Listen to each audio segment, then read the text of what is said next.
La cocina tiene la mágica capacidad de no solo unir mundos, sino también generaciones. Y hoy tengo la suerte de estar justo en medio de ese puente. Egunon eta ongi etorri a este nuevo episodio del podcast que hacemos para celebrar los 50 años de Cebanc. El día de hoy tengo la gran oportunidad de estar reunida con estas dos mujeres que no solo representan la gastronomía vasca, sino que también son un gran referente para todos esos jóvenes que buscamos abrirnos un espacio en la cocina. Elena, Aispea, buenos días, ¿qué tal? Bueno, si les parece podemos empezar un poco con una pequeña introducción de ambas. Las escuchamos, Elena. Bueno, las dos somos cocineras. Yo nací en Donosti y soy del restaurante Arzac. Y bueno, pues he estado toda mi vida trabajando en torno a la cocina. Y la verdad es que es algo que elegí yo voluntariamente porque me gustaba y luego me formé con 18 años, estuve en Suiza, en una escuela de hostelería, luego estuve en Francia haciendo muchas prácticas y luego volví. Y la verdad es que desde entonces sigo allí y he conocido a una gente maravillosa que han venido de Cebanc, o sea que estoy muy orgullosa de encontrarme en este momento aquí, y Aispea ha sido una de ellas, que ha pasado por nuestra casa, y tengo que decir que dejó muy buen recuerdo y todos nos acordamos de ella con muchísimo cariño. Bueno, gracias, Elena. Bueno, yo soy Aispea Villaneder, cocinera desde que tengo uso de razón, pues desde que tenía 9 añitos ya quería ser cocinera, y bueno, pues me formé en la escuela de Cebanc. Hice hasta octavo de GB y luego pues le insistí a mis padres que no quería seguir porque ellos insistían en que acabara, que hiciera COU y tal, y yo les dije que no, que quería ser cocinera, entonces ¿para qué iba a hacer todos esos años de estudios en la universidad, o sea, en la escuela, ¿no?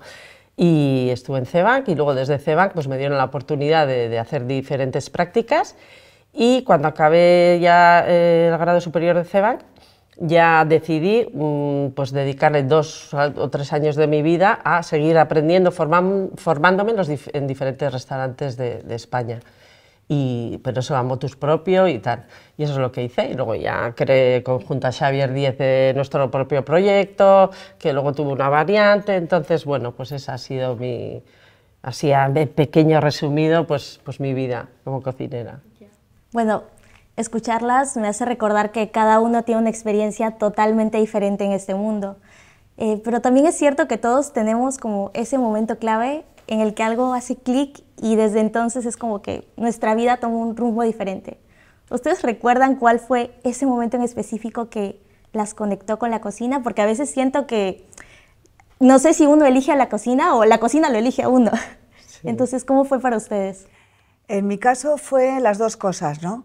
Porque mis aitás, luego estaba la moña, mi abuela, unas tías trabajando en un restaurante, entonces en verano mi hermana Marta y yo solíamos ir ahí a enredar un poco por estar con ellos, ¿no? Un par de horas solo. Entonces de repente yo me di cuenta, al cabo de un par de años, cuando tienes que decidir más o menos qué estudiar, y dije, ¿dónde estoy? O sea, no sabía hacia dónde dirigirme. Decía, si aquí estoy súper bien, si esto me encanta, me gusta cocinar, quiero hacer platos, entonces, ¿por qué voy a estudiar algo distinto, no? Si realmente aquí es donde voy a estar, donde mejor, ¿no? Entonces, yo creo que fue una cosa mutua yo había vivido ese ambiente, pero luego también me enamoré del restaurante. Entonces, la verdad es que es algo que volvería a hacerlo. Bueno, en mi caso, yo ha sido una cosa que la conexión con la cocina me he dado cuenta ya tarde. Yo ahora tengo 50 años, pero me di cuenta como con 40 o así, que realmente mi conexión con la cocina fue en esos momentos donde mi madre cocinaba en casa, que mi madre no tenía nada que ver con la hostelería, ni teníamos restaurante, ni nada de esto. Entonces, en casa, esos momentos, yo era muy pequeña, y era como mi momento con mi mamá, que cerraba las puertas de la cocina y en invierno y se generaban esos vapores en las cristaleras de la cocina y con los caldos, los garbanzos, los guisos y tal. Y a mí me daba, pero yo esto me he dado cuenta muy tarde, como a los 40, ¿no? Me daba como tranquilidad ese momento, ¿no? Con ella, ¿no? Era pues un poco lo que tú dices, ¿no? El momento, pues si estoy aquí a gusto, ¿por qué voy a hacer otra cosa, ¿no? Y esa fue mi primera conexión con... no sé, es una sensación como de amor, ¿no? De la mamá o la ita, o en este caso tu familia, ¿no? Lo que quieren dar a los demás, ¿no? Esa sensación de con la madre cocina para los demás al final, ¿no? Que muchas veces encima es la que menos come, ¿no? Cocina en casa, cocina millones de cosas, toda la mañana cocinando, y digo, ay, no, a mí sírveme un poquito, ¿no? Y dices, joder, te has pasado toda la mañana 3 horas cocinando en casa y luego apenas comes, ¿no? Porque cocinas realmente para los demás, ¿no? Es como un acto de amor, o bueno, que llamémosle como queramos, ¿no? Hombre, y creo que les pasa a muchas personas en la cocina, como que el simple hecho de haber cocinado ya sea algo en uno, como que te hace sentir satisfecho sin haber comido la comida que estabas preparando. Yo es que en mi caso, como siempre tengo hambre, pues mientras voy cocinando voy probando, entonces ya, luego al final ya, lo que estabas diciendo, ¿no? Pues el que cocina a lo mejor es el que menos come, ¿no? Pero, porque a lo mejor tienes que probar varias veces lo que estás cocinando, entonces al final, pues has comido bastante. Ya, eso es cierto, entre picoteos, como que, sí. Pero, a ver, también es cierto que hay veces que cuando uno está empezando, pues a veces empieza a dudar en algún momento y no sabe si ha tomado la decisión correcta o si ese es su camino por muchos factores.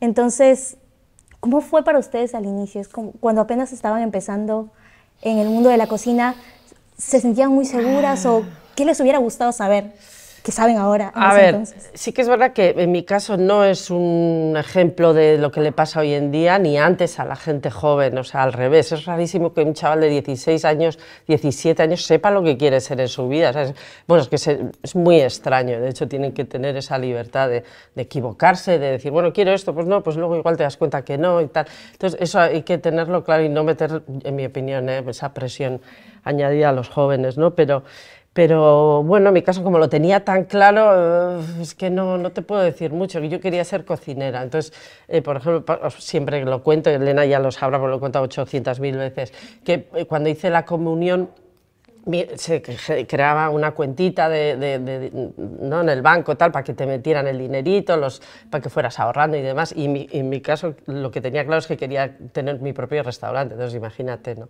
Entonces bueno, pues no es lo habitual. ¿Y qué les diría? Pues eso, que no se presionen tanto, que disfruten de lo que vayan a estudiar, que lo hagan con ganas y que si se equivocan, pues no pasa nada y se puede cambiar.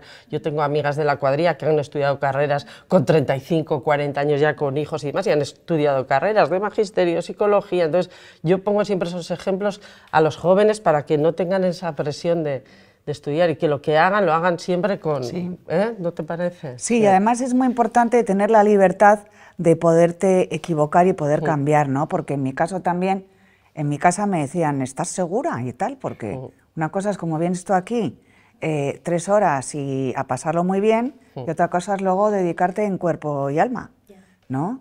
Como ha hecho Aispea o he hecho yo, ha hecho muchísima gente, ¿no?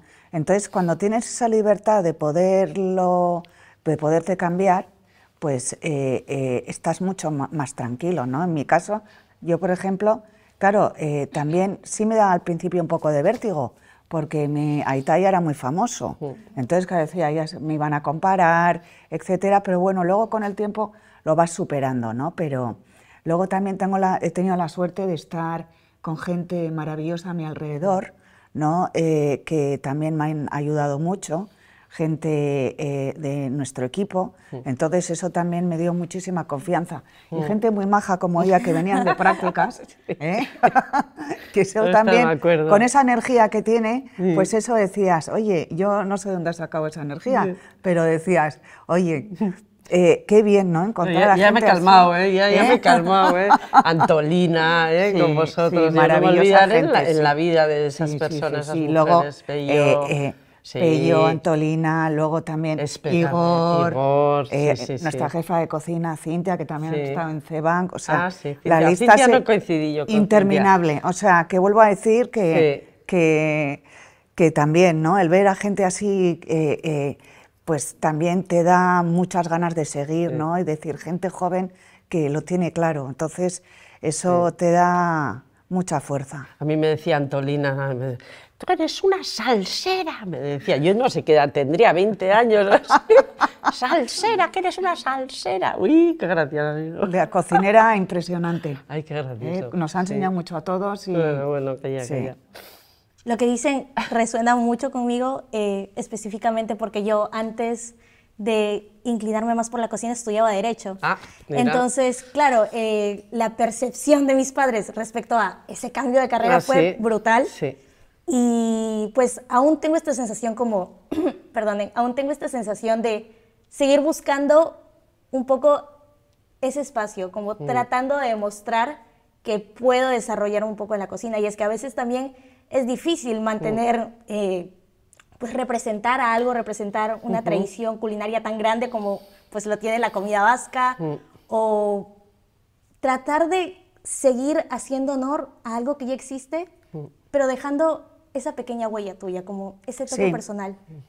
¿Cómo lograron equilibrar eso? Porque sabemos que ambas representan la gastronomía vasca, pero tienen estilos diferentes a su vez. Sí, bueno, para mí es muy importante no perder la identidad, ¿no? Entonces, yo tenía muy claro que la innovación, porque la cocina vasca es conocida por la cocina tradicional y popular, pero también por la cocina innovadora. Entonces yo tenía claro que quería hacer las dos cosas, ¿no? Primero, nosotros, lo digo en el buen sentido, no estamos en Singapur, digo, y es muy buena la cocina de Singapur, pero digo que estamos aquí. Entonces yo quería que cuando la gente viniese a nuestra casa supiera dónde está. Y luego no perder el seguir hacia adelante, ¿no?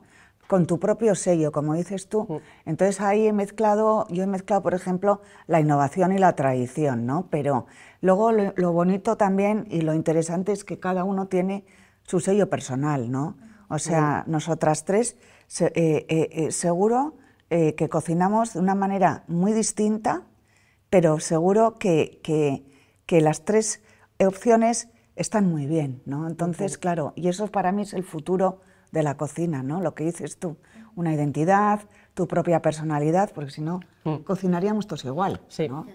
Yo me acuerdo nosotros, por ejemplo, cuando estuvimos en Badajoz, que estuvimos allí viviendo en plena dehesa extremeña, 5 años allí, que la primera ciudad más cercana estaba a 60 kilómetros, estábamos totalmente aisladísimos, no es como Euskadi, que hay pueblitos o sea, era bastante aislados.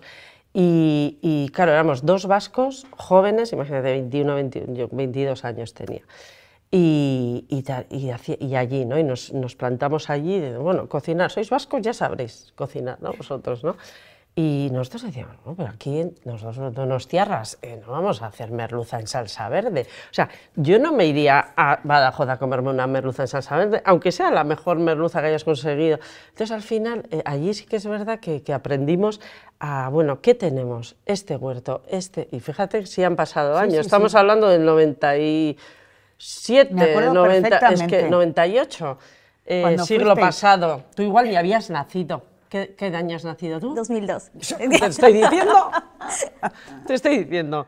Entonces ¿qué teníamos a nuestro alrededor, ¿no? Y eso fue un lujo que al principio nos parecía todo como raro, pero al final luego a los años nos dimos cuenta de que nos enseñó el mismo campo, el mismo lugar donde estábamos, nos enseñó cómo podíamos aprender y hacer cosas con lo que teníamos al lado, ¿no? Bueno, eso que ahora está tan de moda, kilómetro cero y demás, y de cuánto, que está genial, es que es una realidad. Pero es que da la casualidad que tanto Xavi como ella eran unos fenómenos, o sea, entonces cualquier cosa que les podías delante te hacían un plato, ¿no?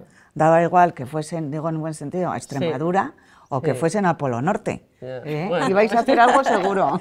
Iban a crear algo. Pero eso también es lo enriquecedor para un cocinero también, ¿no? El poderte adaptar, ¿no? Decir, ¿dónde estás? Estamos aquí, ¿qué tenemos? Bueno, pues vamos a hacer. Es como alguien que entra a su frigorífico de su casa, abre la puerta y dice, a ver, ¿qué tengo? 3 cosas, bueno, con eso hay que cenar hoy. Sí, sí. No es lo mismo, pero bueno, un poquito eso, ¿no? Pero me encanta porque con esto que dices, pues se demuestra que la cocina va más allá de solamente pues tomar 2, 3 cosas y ponerlas al fuego. O sea, hay un proceso creativo detrás. Ciertas habilidades técnicas son importantes, pero también las transversales. Entonces, ese trabajo en equipo, esa parte invisible que de pronto mucha gente no ve de la cocina, ¿cómo la gestionan ustedes? La parte más creativa, pues el liderar también equipos o proyectos como los han liderado. ¿Cómo es eso? Bueno, en nuestro caso, bueno, nada que ver con el de Elena, que está en el nivel más alto en el que se puede estar hoy en día en la gastronomía, ¿no? En nuestro caso, pues bueno, era más humilde y pues un poco eso, ¿no? La creatividad a nosotros, y hoy en día a mí también, con, bueno, donde estoy ahora, es un poco el que te guías el producto. Ya sé que se repite, pero es un poco pues eso, el poder ir al mercado y decir, a ver qué hay, guisantes, habas, tal, bueno, con esto qué voy a hacer, ¿no? Pues eso es un poco lo que nos guía en la creatividad, en nuestro caso. Y luego cuando estuvimos en Extremadura, pues también que no quiero decir que sea así, que tenga que ser así, pero en nuestro caso funcionó, que al estar tan aislados, ni siquiera las técnicas porque muchas veces estamos absortos en cuál es la tendencia, ¿no? Ahora todo el mundo se pone a hacer aires, esferificaciones, tal. En aquella época no había tanto de eso, pero bueno, sí que es verdad que el estar aislados no entonces nos hacía pues que la creatividad fuera por otros derroteros. Que no quiero decir que sea ni mejor ni peor que los demás, pero en nuestro caso fue así. En nuestro caso tenemos una estructura organizada donde tenemos una cocina de investigación, y ahí tenemos, por ejemplo, uno de ellos, Igor Zalakain, que también estuvo en CEBANC, luego hay otro, Mikel, Lander, o sea, son gente de edades distintas, desde muy joven hasta un poco menos joven, y conmigo. Entonces, ahí hacemos una mezcla de ideas entre todos, y ahí sacamos los platos, ¿no? Evidentemente ellos quieren que haya una línea, entonces claro, ellos quieren que sigamos más o menos mi línea personal, pero yo estoy abierta a ideas. Entonces, lo importante es rodearte de gente muy buena, de un equipo, porque la gente es muy capaz, mucho más capaz de lo que se imagina, y sobre todo eso es lo que se está ahora fomentando en las escuelas y todo, donde se está dando mucha importancia a la capacidad que se puede llegar a tener trabajando, ¿no? Entonces, porque necesitamos a gente que tenga iniciativas, que pueda ser un pilar muy fuerte para los restaurantes o negocios, ¿no? Entonces, yo me fío mucho de mi equipo, y luego también el buen producto, ¿no? Lo que tú dices me ha hecho gracia, porque mi amoña, la madre de mi aita, ella sin saberlo, y no conocía la palabra, era muy sostenible, ¿no? Es que antiguamente, ¿no? Es que entonces, claro, luego no tenían otra. No, porque todo era de los caseríos, bueno, y sigue siendo bastante. Entonces, que se vendía a los mercados, y todo era lo que dices tú, kilómetro cero, y era todo muy sostenible. Entonces, claro, digo, y ahora se ha puesto muy de moda, pero es que en Euskadi siempre lo hemos tenido, ¿no? Entonces, bueno, pues que digo, qué bien, ¿no? Qué afortunados hemos sido, ¿no? También me parece muy clave lo que mencionas de tener a personas de distintas edades en un solo equipo, porque a veces la percepción también es muy diferente. Me pasó en CEBANC que tenía un compañero de 55 años que cuando lo conocí yo primero dije, es que no nos vamos a entender. Pero es que trabajé con él prácticamente los 2 años que estuve estudiando, y me parece increíble qué tan enriquecedor puede ser juntar a personas con visiones distintas. Y cómo lo ven también eso en la cocina, porque hay veces que también, pues, cuando llega alguien más joven, tiene un poco de miedo y pues quiere como que siempre mostrar ese respeto hacia los cocineros con más experiencia, pero a la vez aprender de ellos y de pronto incluso cambiar para poner ese toque personal. Entonces, ¿cómo ven ustedes esa interacción en las cocinas? Bueno, yo creo que yo todavía con la edad que tengo sigo aprendiendo, es que sigo aprendiendo. A mí me viene alguien a la cocina con 25 años y demás, pues lo que decía ella, es que seguimos aprendiendo y te aportan cosas y es maravilloso. O sea, tú tienes una idea, pero siempre, y está bien que te la desestructuren, ¿no? Tus ideas, y digan, ostras, pues tienes razón, o esta manera de hacer, porque la gente viene realmente muy preparada. O sea, eso es una realidad. Y yo sigo aprendiendo y espero seguir aprendiendo todavía lo que me queda. No, y además es curioso porque cuando hacemos platos, yo a alguno de la cocina le doy a probar, a uno de estos de 20 y pocos, ¿no? ¿Y tú qué piensas? Bueno, bien, más intensidad, o sea, realmente al principio sí que están un poco coartados y no ni hablan, pero ya según van cogiendo confianza, se van soltando, pues ya empiezan a decir cosas, ¿no? Y luego también, por ejemplo, cuando pongo los nombres de los platos, me fío mucho de la gente joven, ¿no? Y cuando no encuentro un nombre, ellos me ayudan, incluso mis hijos también me ayudan a poner los nombres, porque sin querer tu lenguaje se va quedando un poco antiguo y obsoleto, ¿no? Entonces es muy divertido, ¿no? Porque ellos te aportan muchísimas ideas. Además están estudiando técnicas nuevas, no solo técnicas, sino formas de pensar, formas de cocinar, formas de tratar a la gente. Son muy respetuosos, ¿no? Sí, eso es verdad. Y trabajan más tranquilos, que eso también en una cocina se agradece, ¿no? Porque ahora hay un mejor ambiente, ¿no? Entonces, como digo yo, son medio zen, pero que eso se agradece, ¿no? Entonces es muy curioso. A mí me tranquilizan, por ejemplo, ¿no? Wow, pues, no sé, siento que estas interacciones humanas también son lo que enriquecen y lo que hacen hermoso a la cocina. Y te comentaba hace poco que pues vi un poco la presentación que hiciste el año pasado en la Feria Gastronómica, que me encantó. Y un tema que se tocaba allí el año pasado también era el uso de la inteligencia artificial, pues en la cocina. ¿Qué cabida tenía? Porque claro, estábamos diciendo que la identidad, esa humanidad que nosotros dejamos, no sé hasta qué punto puede ser reemplazable. ¿Cómo ven ustedes eso? No, reemplazable nunca, nunca, no. Luego que le puedes usar para obtener información y estas cosas, todo es enriquecedor, igual que las redes sociales, pero todo en su justa medida, en mi opinión, ¿eh? Pero somos irreemplazables los cocineros. Sí. No creo que venga un robot a hacernos... y luego eso, lo que decían eran los equipos humanos, todo esto lo tenemos que generar nosotros. Para mí la inteligencia artificial, por ahora, es una herramienta que es, como dices tú, como una máquina, ¿no?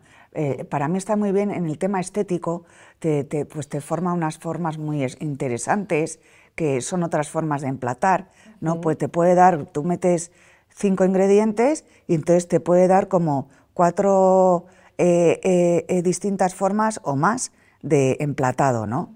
Por ahora no sabe cocinar, ¿no? Porque no tiene la información suficiente y para mí, claro, el paladar, sustituir el paladar para mí y el gusto por ahora es muy difícil.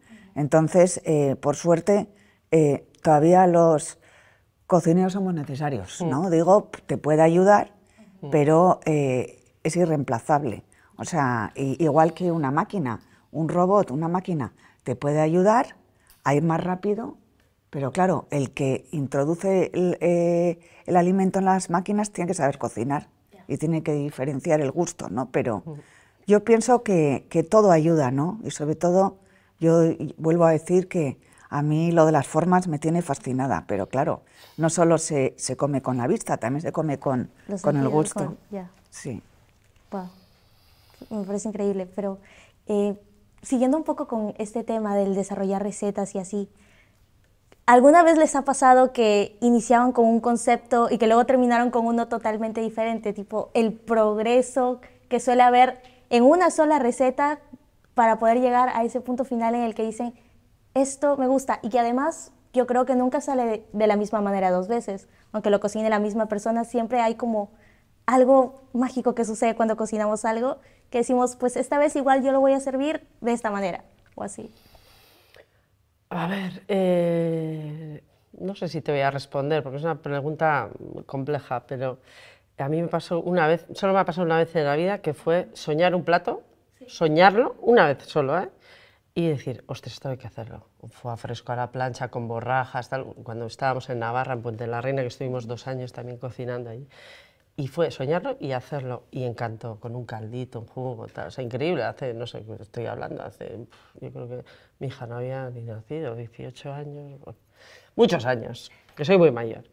Y eso solo me ha pasado una vez. Y luego el tema de la creación y de prueba-error, por supuesto. Eso yo creo que a todo el mundo. Y luego también sí que es verdad que igual tú estás súper seguro de un plato y este va a ser el gran platazo y lo pones en tu restaurante y ves que a la gente dices, pues no se vende, pues no sale, pues no...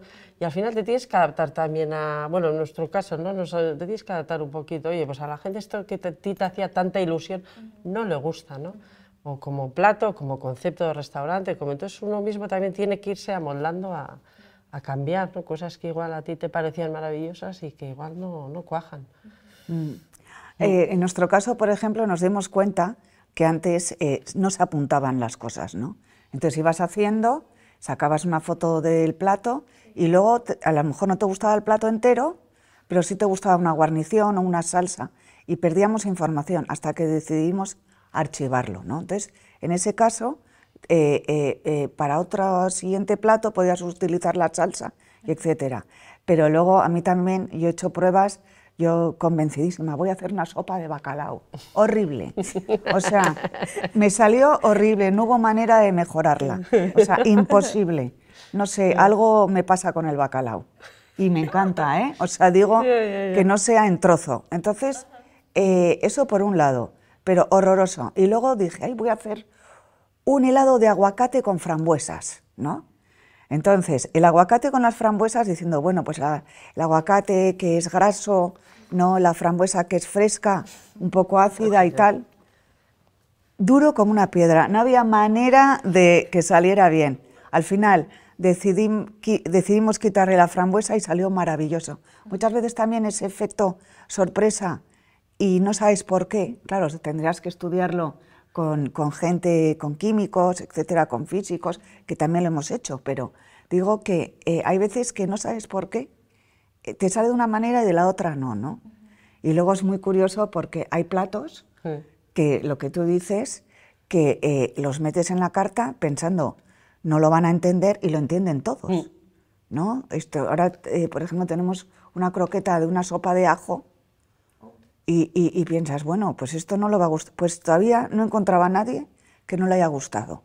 Y era muy arriesgado porque la sopa de ajo es muy nuestro y es un sabor que no todo el mundo está entrando hambre, Elena. Le gusta, ¿no? Pero Quiero eso. ¿no? Que también es como es algo, pues también esa intriga, ¿no? Que dices, ¿qué va a pasar? ¿Cómo van a reaccionar? ¿No? A mí me gusta. Wow, me parece increíble y sí, es como a veces esa curiosidad de querer descubrir cosas nuevas, de querer explorar otros horizontes, aunque sabemos que hay veces que el público o lo que sea es un poco más cerrado, es un poco más cuadrado y nos da miedo saber si puede gustar o no. Yo creo que cuando somos también más jóvenes así nos da todavía más miedo porque no queremos meternos donde no deberíamos. Y bueno, hablando un poco de eso, de los jóvenes, ¿qué creen que tenemos que aprender más allá de lo técnico? O de pronto, ¿qué debería enfocarse más en escuelas como se van? ¿Qué deberían hacer para poder preparar a esa gente que quiere descubrir y hacerse un lugar en la cocina? No sé, yo en mi época, claro, nos enseñaban y nos ponían, la verdad, tuve unos profesores impresionantes, o sea, me acuerdo cada uno de ellos, hasta el que nos daba economía, la que nos daba francés, porque nos daban francés, claro, se hablaba en francés en la cocina, y me acuerdo perfectamente de ellos, y todos nos decían, y un poco nos venían preparando, ¿no?, a lo que íbamos a vivir, ¿no?, que, bueno, pues que era una profesión dura, pues que había que trabajar los fines de semana, Entonces nosotros hemos vivido eso y lo hemos tenido como muy interiorizado, ¿no? Hoy en día supongo que la gente está más preparada y y bueno, también las condiciones han cambiado y los equipos también se manejan de otra manera, la gente tiene más vida, que eso también se agradece. Yo creo que es una evolución en positivo que se ha hecho desde el esfuerzo también económico de los restaurantes, porque claro, al final, pues bueno, eso implica más cosas, pero al final es tener al equipo contento, un poco el factor humano, ¿no? De los jóvenes que mantengan ahí ese espíritu de trabajar en equipo, ¿no? Que igual en nuestra generación, en nuestra época, no sé si a ti te parece, Elena, pero sí que es verdad que vivíamos una cocina como más individualista, ¿no? Más yo estaba en algún sitio que hoy en la receta no la des y tal, ¿no? En plan, esto que no me vean, ¿no? O sea, claro, en aquella época pues un poco esto, ¿no? Y yo creo que hoy en día ya los jóvenes comparten todo. Por las redes, o sea, hay esta sensación más de comunidad que quizás nosotros nos ha faltado un poco. Hemos tenido otras cosas muy buenas, de sacrificio y demás y tal, hemos sido tope gama en eso, tope gama de sacrificio. Pero creo que los jóvenes vienen muy bien y el consejo que yo les daría es que disfruten de lo que hacen, que tengan ilusión y eso, el trabajo un poco en equipo, ¿no? Humano. Yo, por ejemplo, les diría, bueno, yo también estoy contenta de que hayan cambiado las condiciones de trabajo, porque no porque tú y yo hayamos trabajado 1000 horas, esa sea el futuro, ¿no? Para nada. Pero yo sí pido un poco de flexibilidad en un momento dado, cuando de repente ocurre algo y o un cliente ha tenido un accidente, llega tarde o lo que sea y hay que quedarse un rato más, ¿no? Hay que ser flexible.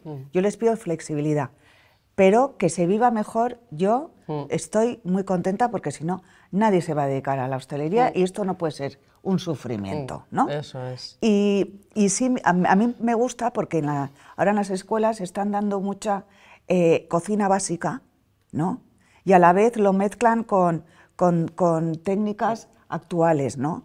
Y eso es muy importante, ¿no? Que sepan, esto se ha dicho siempre, pero es muy importante que sepan hacer desde unos garbanzos hasta una ferificación, por ejemplo, ¿no? O una terrina de foie, o que sepan hacer un caldo, ¿no? Entonces eso les va a dar, es un arma para ellos muy importante, es una fuerza que van a tener hacia su profesión. Y luego también yo les suelo decir a los que pasan por nuestra casa que cuando vayan a trabajar a los sitios que esperen un poco, porque al principio a lo mejor el sitio donde entran no es de su agrado, pero luego pasa un poco de tiempo y están chiflaos. Entonces que aguanten un poco hasta ese punto donde se puedan dar cuenta si realmente les gusta o no les gusta. No cambiar por cambiar enseguida, ¿no? Porque a lo mejor veo que la gente ahora no tiene tanta paciencia. No digo de estar en un sitio que no te gusta eternamente, evidentemente no, pero claro, dar una chance al sitio, porque luego yo lo veo, gente que a lo mejor empieza y está muy asustada y a los 4 meses está como pez en el agua.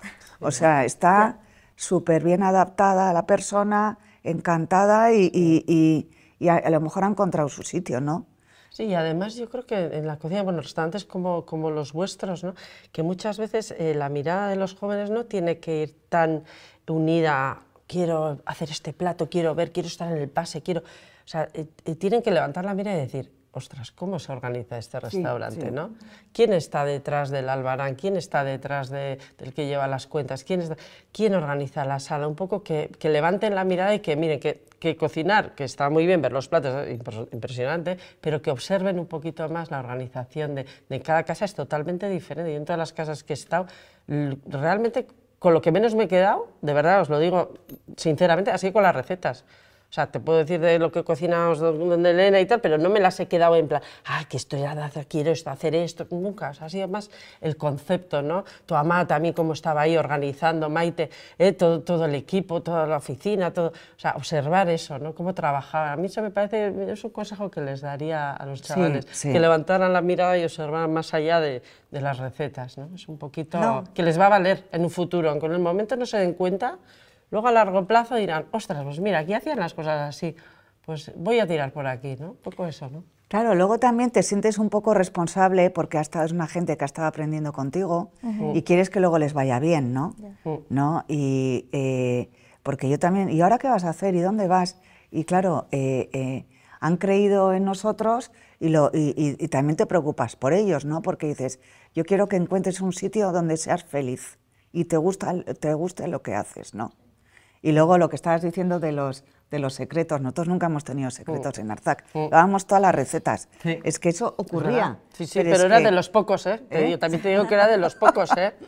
O sea, nosotros dábamos todas las recetas, nos daba exactamente igual, o sea, porque compartir siempre ha sido tanto en mi casa, mi aita daba todas las recetas y no le importaba absolutamente nada, ¿no? Decía. Es verdad, sí. Y la verdad es que es fascinante, o sea, el mundo de la hostelería. Y cada día es diferente, ¿eh? Ningún día se repite, o sea, es como cada día es un mundo, ¿no? Eso Y es luego, lo que te va a pasar. Cómo van cambiando las formas de comer, ¿no? De la gente. Ahora, pues, la gente come muchísimas más verduras, hay mucho vegetariano, ¿verdad? Mucho,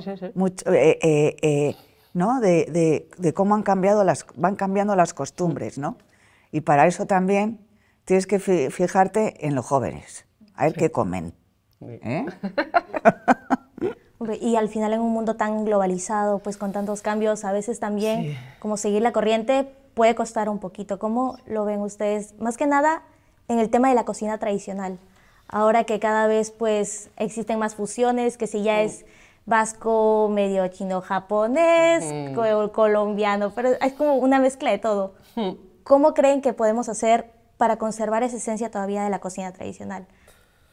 Yo creo que la esencia está en muchas partes, ¿no? De lo tradicional. Uno, en casa, pero para eso hay que tener tiempo.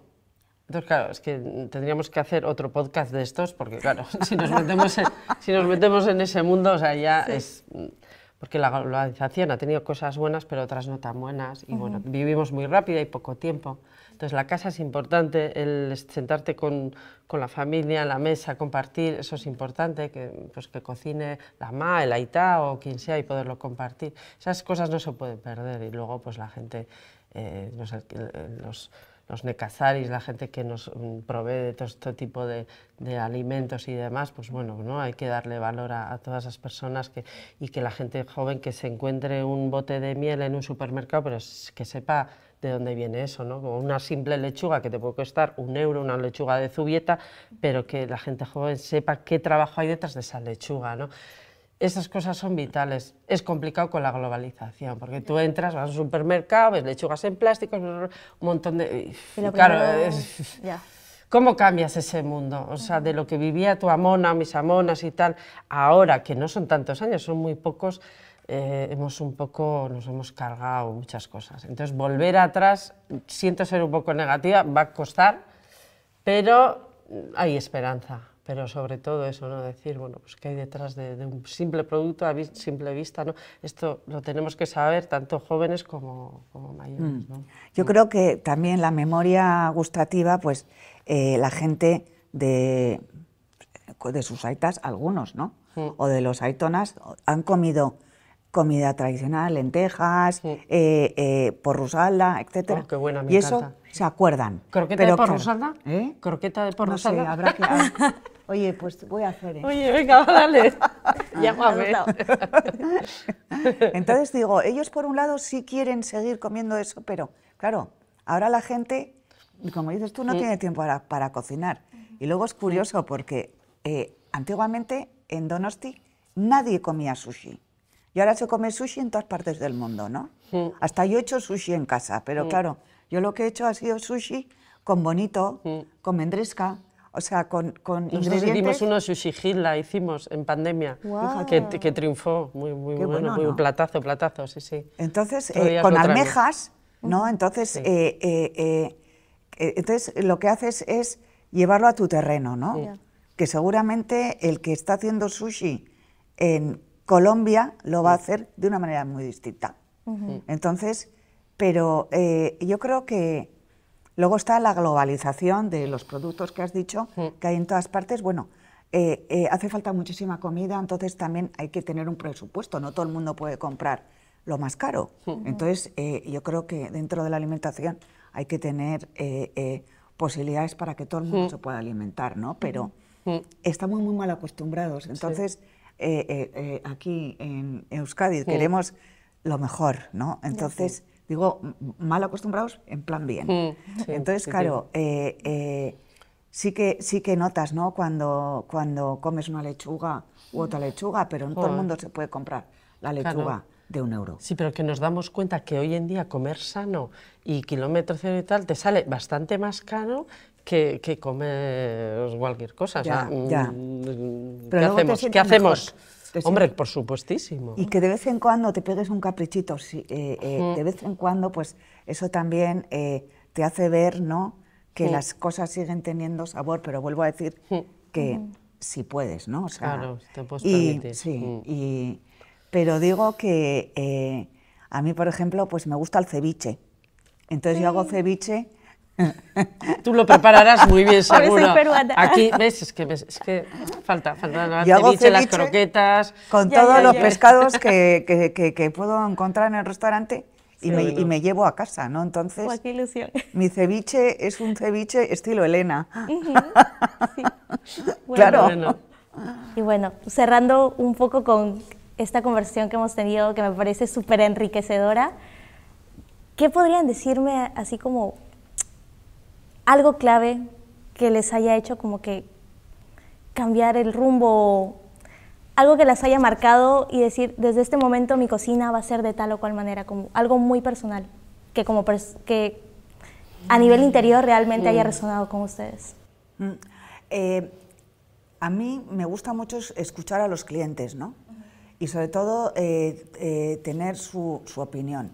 Y hace como 20 años, una clienta, yo me acuerdo que era de Bélgica, una señora encantadora, nos dijo a mi aita y a mí que le había gustado mucho la cena, que su hobby, ella se dedicaba a otra profesión, ella era juez, por lo visto, pero su hobby era comer. Y que le había parecido que la comida era excepcional, pero que faltaban, que eran las texturas muy parecidas, ¿no? Que faltaban contraste de texturas. Bueno, nos pusimos a hacer crujientes como locos, entonces aquella señora nos marcó un antes y un después.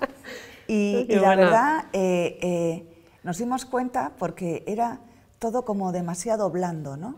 Entonces, y fue fascinante porque descubrimos un mundo, ¿no? Y para mí fue un descubrimiento, y eso me encantó.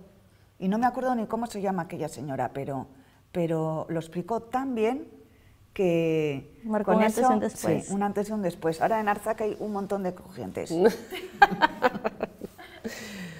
No sé, yo un antes y un después, bueno, igual ahora es el momento mío de decir, bueno, de vivir la gastronomía de otra manera, ¿no? Quizás más tranquila, desde otra perspectiva, ¿no?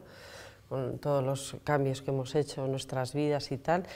Y yo darme cuenta ahora, después de tantos años, que quiero pues, disfrutar la gastronomía de otra manera, ¿no? Y poder estar más con la gente, más con mis seres queridos, que quizás no tiene nada que ver con tu pregunta, pero bueno, yo estoy en ese momento y disfrutar de lo que hago y de otra manera más tranquila. En ese momento estoy yo. Bueno, muchas gracias por todo lo que han compartido pues, el día de hoy. Yo creo que hemos podido presenciar herencia viva que sigue dejando por alto el nombre de la gastronomía vasca y creo que van a ser un referente para todos nosotros, vamos, de aquí hasta el infinito y más allá. Entonces, muchas gracias por todo lo que compartieron. La verdad, me voy muy feliz. Estaba muy emocionada y nerviosa al principio, pero siento que son personas como que muy cercanas y eso realmente es algo muy bonito que transmiten. Y pues bueno, muchas gracias por acompañarnos el día de hoy. Espero que hayan disfrutado este podcast y nos vemos en el siguiente episodio. Bye. Bueno, y para acabar... Queremos decir que lo has hecho súper bien. Sí. Un beso muy grande a todos los profesores, estudiantes, a la superdirectora que tiene CEBANC y de verdad... Zorionak CEBANC.